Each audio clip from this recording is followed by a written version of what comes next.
बिस्मिल्लाहिर्रहमानिर्रहीम। अस्सलामुअलैकुम स्टूडेंट्स, आज हम अपने क्लास के लेक्चर में न्यू यूनिट स्टार्ट कर रहे हैं, दैट इज यूनिट 15 ट्रिग्नोमेट्री।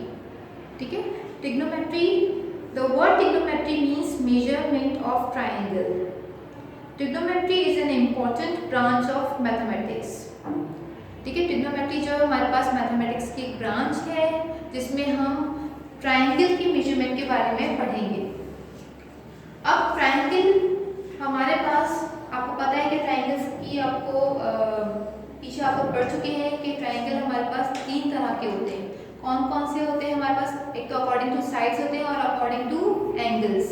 तो जब हम अकॉर्डिंग टू एंगल्स की बात करते हैं तो हमें पता है कि एक्यूट ट्राइंगल होता है जो लेस देन 90 डिग्री होता है। इसी तरह हमारे पास ग्रेटर देन 90 डिग्री होता है तो वो ऑब्ट्यूज होता है। और थर्ड एंगल जो फिक्स 90 डिग्री पे बनता है उसे हम राइट एंगल ट्राइंगल कहते हैं। तो ट्रिग्नोमेट्री में हम जो डील करेंगे ट्राइंगल वो कौन सा है? Right angle triangle. ठीक है, तो हम राइट एंगल ट्राइंगल पे काम करेंगे इसमें।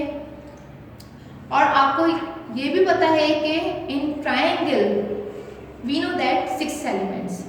हमारे पास किसी भी ट्राइंगल में टोटल कितने एलिमेंट्स होते हैं? 6 element, 3 sides and 3 angles.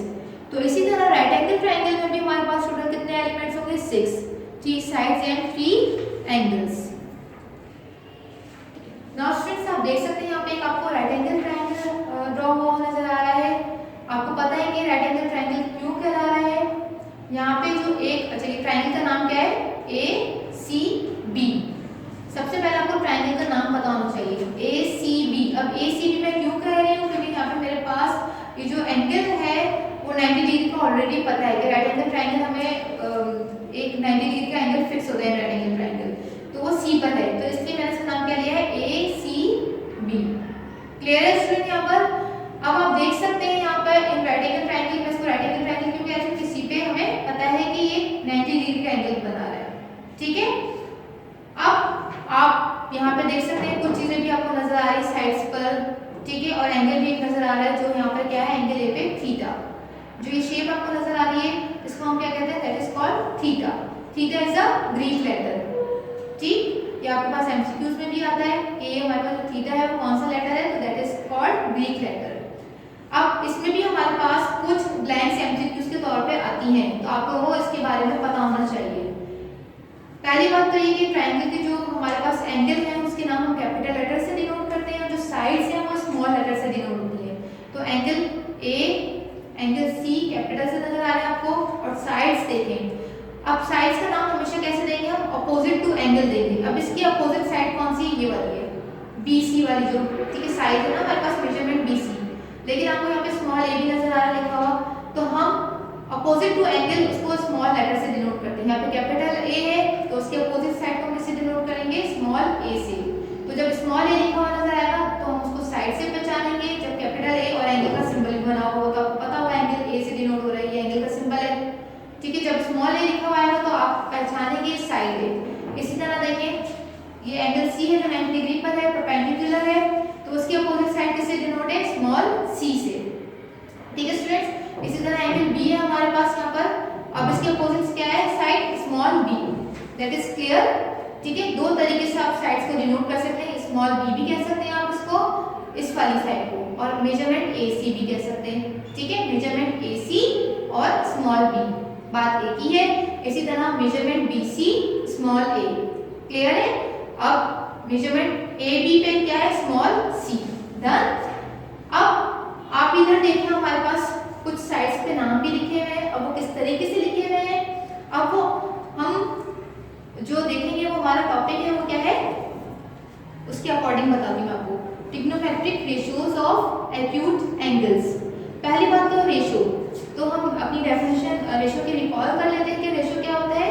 Comparison between two quantities of same kind. ठीक है, तो हमारे पास यहाँ पर जो ट्रिग्नोमेट्री में हम काम कर रहे हैं वो एंगल्स और साइड्स को लेके काम कर रहे हैं। तो हम यहाँ पे कंपेयर करेंगे साइड्स को अकॉर्डिंग टू एंगल।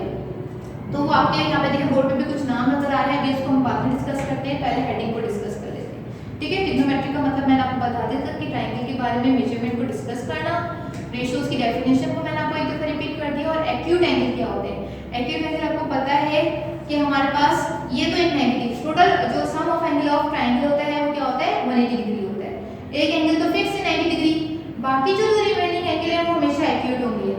ठीक है, एंगल 1 जो सी है वो 90 डिग्री का फिक्स है, इसके अलावा जो दो रिमेनिंग एंगल्स हैं वो क्या होंगे एक्यूट होंगे। वो 30-60 भी हो सकता है, 45-45 भी हो सकता है, 20 और 70 भी हो सकता है, कुछ भी हो सकता है। ठीक है, तो वो दो रिमेनिंग एंगल क्या होंगे एक्यूट एंगल होंगे, तो इसलिए यहाँ पे एक्यूट एंगल्स का भी हेडिंग में आ रहा है। सही है, तो हमारे पास अब हम काम करते हैं। अब इस ट्रायंगल को मजीद मैं आपको डिटेल में बताती हूँ। अब इधर देखिए आपको एंगल थीटा ए नजर आ रहा है, यहाँ पर ए पर एंगल पे थीटा। अब इस थीटा की अपोजिट जो भी एंगल हमारे पास गिवन होगा, भले वो एंगल ए पे गिवन हो या एंगल बी पे, तो फर्स्ट वी राइट, ठीक है, इस अपोजिट साइड एंगल के अपोजिट साइड पे हम नाम दे देंगे side opposite to angle A, क्या नाम देंगे परपेंडिकुलर। ठीक है, क्या नाम देंगे परपेंडिकुलर। इस अपोजिट साइड की बात कर रही हूँ, साइड का नाम है परपेंडिकुलर, इसका नाम है साइड का नाम है अपोजिट साइड टू एंगल। जो भी साइड अपोजिट होगी एंगल के उसको हम क्या कहते हैं परपेंडिकुलर। सही, इसी तरह हमारे पास एंगल जो सी है मतलब 90 डिग्री का एंगल है जो फिक्स्ड एंगल है, अपोजिट साइड होगी उसको हम क्या कहेंगे हाइपोटेन्यूज। क्या कहेंगे हाइपोटेन्यूज, हाइपोटेन्यूज। ठीक है, जो 90 डिग्री के सामने वाली साइड होगी। ठीक है, दो साइड आपको समझ में आ गई। एंगल के सामने जो एंगल मेंशन है जैसे थीटा है, बीटा भी हो सकता है, यहाँ पे गामा भी हो सकता है, अल्फा भी हो सकता है, कोई भी एंगल आपको गिवन होगा तो उसकी अपोजिट साइड हम क्या कहलाएगा परपेंडिकुलर कहलाएगी, और एंगल जो 90 डिग्री है उसकी अपोजिट साइड हाइपोटेन्यूज कहलाएगी। इसी तरह हमारे पास अब तीसरी साइड जो होगी एंगल की एडजेसेंट मींस बराबर वाली, देखिए इससे बिल्कुल टच हो रही है। ठीक है, इसके बराबर है तो उसको हम क्या कह रहे हैं side adjacent to angle A और बेस, मतलब इसको हम क्या कहते हैं बेस कहते हैं। ठीक, ये बात आपको क्लियर हो गई। अगर एंगल मेरा यहाँ पर होगा तो इसकी अपोजिट साइड क्या हो जाएगी परपेंडिकुलर, ये फिक्स रहेगी क्योंकि 90 डिग्री के सामने वाली होती है, और इसकी एडजेसेंट साइड अब यहाँ पे क्या बन जाएगी बेस। इट इज क्लियर, ये बात आपको समझ में आ गई। ठीक, अब दूसरी बात ये है कि हमारे पास इसमें सबसे लॉन्गेस्ट साइड जो होगी वो होगी हाइपोटेन्यूज। क्या होगी हाइपोटेन्यूज। ठीक है, the longest side of an right angle triangle is called hypotenuse. Clear है, ये आपका एमसीक्यूज भी आ सकता है।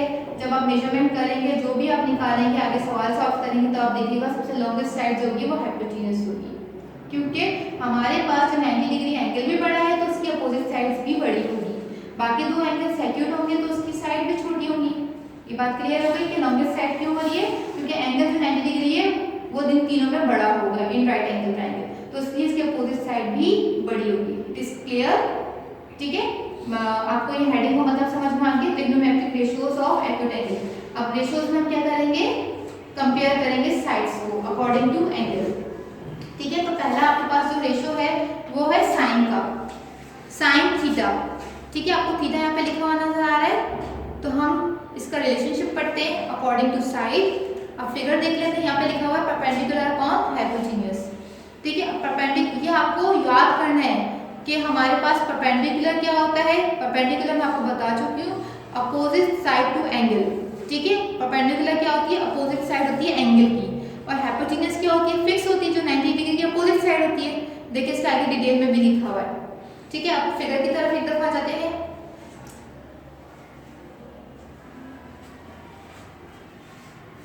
ठीक है, आप इधर देखिए हमारे पास क्या है परपेंडिकुलर अपॉन हाइपोटेन्यूज दिया हुआ है साइन का रिलेशनशिप। परपेंडिकुलर क्या है हमारे पास ये थीटा एंगल है। ठीक है, opposite side to angle A, तो ये हमारे पास परपेंडिकुलर है, और हमारे पास हाइपोटेन्यूज क्या है दैट इज सी। तो perpendicular upon hypotenuse it means A upon C, A upon C. अब आप इधर देखें कि हमारे पास आपको नजर आ रहा है कि ए अपॉन सी भी लिखा हुआ है और ये भी लिखा हुआ है measure of side opposite to angle A divided by measurement of hypotenuse. Clear है? ठीक है, नाउ स्टूडेंट्स नेक्स्ट हमारे पास है कोसाइन। नेक्स्ट क्या है हमारे पास कोसाइन, जिसका क्या है base upon hypotenuse, base upon hypotenuse. इसका रिलेशनशिप किसके साथ बन रहा है बेस के साथ और हाइपोटेन्यूज के साथ। अब हम इसकी देख लेते हैं। बेस क्या होती है measure of side adjacent to angle A. ठीक है, पहले मैं आपको फिगर में बता चुकी हूँ कि ऑफ हाइपोटेन्यूज। ठीक है, अब आगे फिगर में देखते हैं हम लोग। बेस हमारे पास क्या है, जो एंगल की, ये देखिए एंगल है, इसके एडजेसेंट साइड कौन सी है, बेस। ठीक है, इससे किसको डिनोट करें, बी से, और हाइपोटेन्यूज क्या है हमारे पास, सी। ठीक है स्टूडेंट्स, तो बेस अपॉन हाइपोटेन्यूज, ठीक है, the relationship of base and hypotenuse क्या बनेगा हमारे पास, कोसाइन, इन दोनों का। ठीक है, बेस और हाइपोटेन्यूज का रिलेशनशिप क्या बनेगा, कोसाइन। डन, तो b अपॉन सी इसकी साइड से डिनोट कर दिया हम लोगों ने, और उसको इन दे दी। हम सिंपली हम आगे जो काम करेंगे सिर्फ इससे रिलेटेड काम करेंगे। ये आपको सिर्फ समझाने के लिए लिखा हुआ है कि आपको पता होनी चाहिए चीजें, कि आपके एमसीक्यूज में आ सकती हैं। कि आपसे पूछ लिया गया कि what the opposite side of to an angle is called dash, तो आप बता सकते हैं that is perpendicular. The adjacent side to an angle A is called dash, आप बता सकते हैं बेस। ठीक है, opposite side of 90 degree angle is called hypotenuse. ठीक है स्टूडेंट्स, ये आपके एमसीक्यूज में आ सकते हैं, इसलिए इसको डिटेल में डिस्कस किया जा रहा है। ठीक है, नाउ नेक्स्ट हमारा क्या है, टेंजेंट। अब टेंजेंट के दरमियान का रिलेशनशिप है परपेंडिकुलर एंड बेस के दरमियान। तो इसका रिलेशनशिप क्या है, perpendicular upon base, perpendicular upon base. अब फिगर में देख लेते हैं हम कि परपेंडिकुलर में आपको पहले बता चुकी हूँ, परपेंडिकुलर क्या होता है, the measure of side opposite to angle A. ठीक है, हम उसको क्या कहते हैं, परपेंडिकुलर कहते हैं। और बेस क्या होती है, measure of side adjacent to angle A. ठीक है स्टूडेंट्स, अब इधर देख लेते हैं हमारे पास ये क्या है, अपोजिट साइड क्या हमारे पास परपेंडिकुलर है, उसको हम किससे डिनोट कर रहे हैं, ए से, और एडजेसेंट साइड कौन सी है, दैट इज कॉल्ड बेस, और उसको हम किससे डिनोट कर रहे हैं, स्मॉल बी से, तो a अपॉन बी आ जाएगा। क्लियर है स्टूडेंट। देखिए कोसाइन है हमारे पास बेस अपॉन हाइपोटेन्यूज था, तो बेस b से स्मॉल से डिनोट हो रही थी और हाइपोटेन्यूज स्मॉल c से डिनोट हो रही थी, इसलिए कोसाइन में क्या आता है, b अपॉन c आ गया था। ये दो चीजें, तीनों चीजें क्लियर हो गई आपको, ये आपको अच्छे तरीके से याद होनी चाहिए, तीन चीजें आप अच्छे तरीके से याद कर लें चीजों को। ठीक है, तो ये साइड्स के नाम है। ठीक है, अब इसको आप अच्छे तरीके से याद कर लें, और अब नीचे आप देखेंगे जो बाकी रिमेनिंग 3 है। अच्छा, टोटल इसमें भी हमारे पास इस तरह 6 एलिमेंट होते हैं, तो 6 रेशियोज भी बनेंगे। तो अब 3 आप अच्छे तरीके से याद कर लेंगे, बाकी जो 3 है वो उसके रेसिप्रोकल है। अब वो किस किस के रेसिप्रोकल है, ये दूसरी बात आपको ये भी याद होनी चाहिए, अदरवाइज अगर आप ये गड़बड़ कर देंगे तो आप लोग मिक्सअप कर देंगे। अब देखिए, अगर ये रेसिप्रोकल है, कॉट टेंजेंट किसका रेसिप्रोकल है, टेंजेंट का। थर्ड और फोर्थ एक दूसरे के रेसिप्रोकल है। आप इसके फॉर्मूले में भी देख सकते हैं, इसके रेशियोज में भी देख सकते हैं। देखिए इसका परपेंडिकुलर अपॉन बेस था, तो उसका क्या हो गया, बेस अपॉन रेसिप्रोकल। हम क्या करते हैं, रेसिप्रोकल करते वक्त क्या करते हैं, इन्वर्स कर देते हैं, डिनोमिनेटर न्यूमरेटर में चला जाता है, न्यूमरेटर डिनोमिनेटर में आ जाता है। आप देख सकते हैं यहाँ पे बेस परपेंडिकुलर अपॉन बेस लिखा हुआ है, यहाँ क्या लिखा हुआ है, बेस अपॉन परपेंडिकुलर। आप आगे भी देख सकते हैं, यहाँ पे क्या हो गया, a अपॉन b था, यहाँ पे क्या हो गया, b अपॉन a। ठीक है, तो टेंजेंट और कोटेंजेंट क्या है, एक दूसरे के रेसिप्रोकल है। क्लियर स्टूडेंट, तो इसकी जब हम आगे एब्रिविएशन करेंगे, आपको पता है कि बेस क्या होता है, measure of side adjacent to angle A divided by या अपॉन ए की जगह आप क्या लिखेंगे, measure of side opposite to angle A. ये इस फिगर के थ्रू ही काम होगा, जब तक आप फिगर नहीं ड्रॉ करेंगे आपको ये चीजें क्लियर नहीं होंगी। इसी तरह हमारे पास सीकेंट किसका हमारे पास रेसिप्रोकल है, कोसाइन का। ठीक है, अब देखिए इसकी रेशियोज का रिलेशनशिप क्या था, बेस अपॉन हाइपोटेन्यूज था, इधर क्या हो गया, हाइपोटेन्यूज अपॉन बेस। क्लियर है, b अपॉन c है यहाँ पे, तो c अपॉन b हो गया। डन। कोसाइन का क्या है, सीकेंट, ये एक दूसरे के क्या है, रेसिप्रोकल है। ठीक है स्टूडेंट्स, ये अब इसकी इधर से आप कर सकते हैं इसको, आपको पता है हाइपोटेन्यूज है, ये c for hypotenuse, measurement of hypotenuse है, और बेस क्या है, adjacent side to angle. Done. और कोसेकेंट किसका है, हमारे पास साइन का हो गया। ये रिलेशनशिप आपको अच्छे तरीके से याद होंगे तो आप इसको कन्वर्ट कर सकते हैं। कोसेकेंट किसका है, साइन का है। अब हमारे पास साइन का क्या था, परपेंडिकुलर अपॉन हाइपोटेन्यूज, इधर क्या हो जाएगा, हाइपोटेन्यूज अपॉन परपेंडिकुलर। आप देख सकते हैं साइड में भी a अपॉन c लिखा हुआ है, तो यहाँ पे क्या हो जाएगा, c अपॉन a। ठीक है, तो c for measurement of hypotenuse, और a क्या है हमारे पास, adjacent side of to angle a। Clear है, ये बात आपको अच्छी तरीके से समझ में आ गई। मैं एक दफा रिपीट कर देती हूँ, साइन का क्या होता है, परपेंडिकुलर अपॉन हाइपोटेन्यूज, कोसाइन का क्या होता है, बेस अपॉन हाइपोटेन्यूज, टेंजेंट का क्या होता है, परपेंडिकुलर अपॉन बेस। ये तीन आप अच्छे तरीके से याद कर लें। फिर आपको पता होना चाहिए टेंजेंट का रेसिप्रोकल क्या होता है, कोटेंजेंट। ठीक है, तो आप इसको रेसिप्रोकल कर सकते हैं। इसी तरह हमारे पास कोसाइन का रेसिप्रोकल क्या होता है, सीकेंट। आपको इसका याद होगा आपको, तो आप इसका लिख सकते हैं रेसिप्रोकल करके, ठीक है, hypotenuse upon base. Secant cosecant किसका होता है, साइन का होता है, साइन का क्या है, परपेंडिकुलर अपॉन हाइपोटेन्यूज, तो यहाँ क्या हो गया, हाइपोटेन्यूज अपॉन परपेंडिकुलर।